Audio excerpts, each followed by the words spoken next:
বেকার ছেলে তার মাকে বলছে, শুধু ডাল দিয়ে ভাত খেতে ইচ্ছা করছে না, একটা ডিম ভেজে দাও না মা।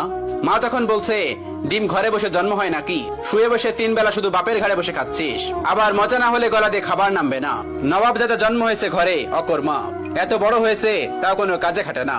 বেকার ছেলের একটা ডিমের আবদারের বিপরীতে মা এতগুলো কথা শুনিয়ে দিল। রাগে গজগজ করতে করতে জায়গা ত্যাগ করলো। খাবার টেবিলে মায়ের এমন কথা শুনে গলা দিয়ে আর খাবার নামলো না। ভাতের প্লেটটা রেখে হাত ধুয়ে ফেললো। মা চাইলে ভালোভাবে বলতে পারতো ডিম নেই। আজ সে বেকার বলে মুখের উপর উঠতে বসতে খাবারের খোঁটাও শুনতে হচ্ছে। নিজেকে আজকাল একটা বোঝা মনে হচ্ছে। ভারী একটা দীর্ঘশ্বাস ছেড়ে রাতে না খেয়ে ঘুমিয়ে পড়লো ছেলেটা। রাত পেরিয়ে সকাল হলো, কেউ একটিবারের জন্য তাকে খেতে ডাকেনি। এক বুক চাপা কষ্ট নিয়ে না খেয়ে চলে গেল টিউশনি করতে। এটি দিয়ে হাত খরচ চালায় ছেলেটা। আজ চাকরিওয়ালা বড় ছেলে বাড়িতে এসেছে। যে ঘরে বেকার ছেলের জন্য একটা ডিম ছিল না, সেই ঘরে আজ বাহারি আয়োজন করেছে মা। দুপুরে বড় ছেলেকে যত্ন করে খেতে দিল মা।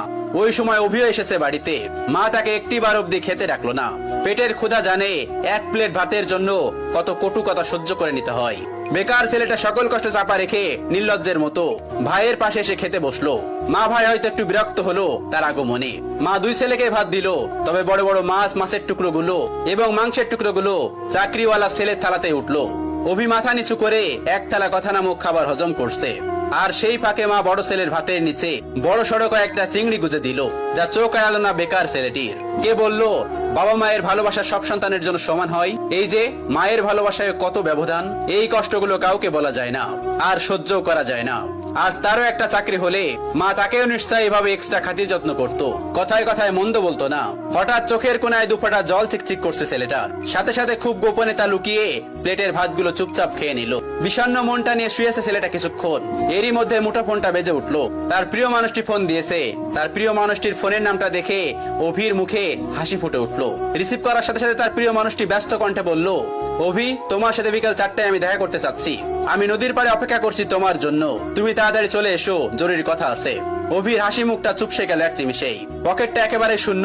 টিউশনির টাকা পেতে এখনো 10 দিনের মতো লাগবে। নিজের কাছে গাড়ি ভাড়াটাও নেই। তবুও মৃত্যু হেসে তার প্রিয় মানুষটাকে বলল, ঠিক আছে, আমি আসছি। অভি সাথে সাথে রেডি হয়ে নিল। ভয়ে ভয়ে বাবার রুমে গিয়ে ভীতু কণ্ঠে বলল, আব্বা। বাবা তখন বললেন, হ কোন সাহেব, গায়ে বাতাস লাগাতে যাচ্ছেন বুঝি? বাবার ঠেস মারা কথা গায়ে মাখলো না অভি, বরং অনুনয় করে বলল, আমাকে 100 টাকা দিবেন আব্বা, খুব আর্জেন্ট দরকার। বাবা তখন বলল, টাকা তো আর গাছে ধরে না যে তোকে ছিঁড়ে ছিঁড়ে দিব। নিজে কামাই করতে পারিস না?